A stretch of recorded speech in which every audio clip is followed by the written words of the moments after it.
Bonsoir et bienvenue à une nouvelle critique de Manga Anime Fan.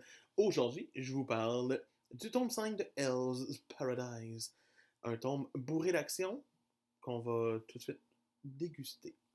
Donc, nos héros protagonistes ont été séparés. Gabimaru est rendu de son bord versus Sagiri qui est rendu du sien. Les deux ont rencontré des nouveaux groupes. On verra pas vraiment le groupe de Gabimaru dans ce tome, même si ce dernier a un petit peu perdu la mémoire sur qu'est-ce qu'il fait dans cette île, sur cette île. Et ça reste quand même une partie intéressante, mais on focus beaucoup sur Sagiri, qui est avec Yuzuriha puis Doja. Donc, de ce côté-là, il rencontre tout de suite un des boss final. Donc, il rencontre sans plus tarder notre cher Mudan. Et Mudan est totalement OP, totalement puissant. C'est fantastique à voir aller. Sincèrement, j'ai vraiment eu du fun à voir le combat se dérouler. Les premières pages te font dire qu'ils vont ça va péter la gueule solide. Puis éventuellement, ils commencent à gagner parce que tout le monde le sait, il fallait des techniques, puis commencer à développer des habilités pour que ça se fasse.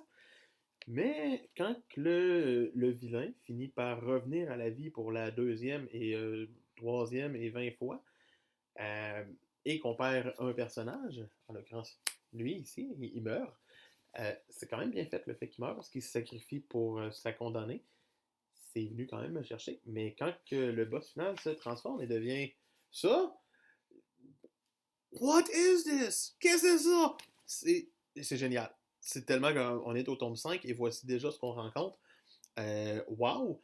Hell's Paradise reste un must, une série que j'ai découvert cette année, que j'ai découverte en fait en 2019. Euh, Puis oui, vers la fin, ça reste un peu plate. Puis le dernier chapitre nous rappelle le dernier chapitre du tome 4 qui mettait en place quelque chose qui n'a pas eu lieu dans ce tome et qui n'aura peut-être pas lieu dans le tome 6, je ne sais pas. Mais j'ai bien hâte de le découvrir. C'est pour ça que le tome 5 de Hell's Paradise se mérite la merveilleuse note de 18 sur 20. Un tome solide avec très peu de temps mort. Les quelques temps morts sont un petit peu plates. Mais encore une fois, on perd des personnages, on a des combats sanglants, on a des choses qui se passent. J'aime ça, c'est le fun. En espérant que le tome 6 soit dans le même style. C'était Manganime Fan qui vous dit on se revoit bientôt.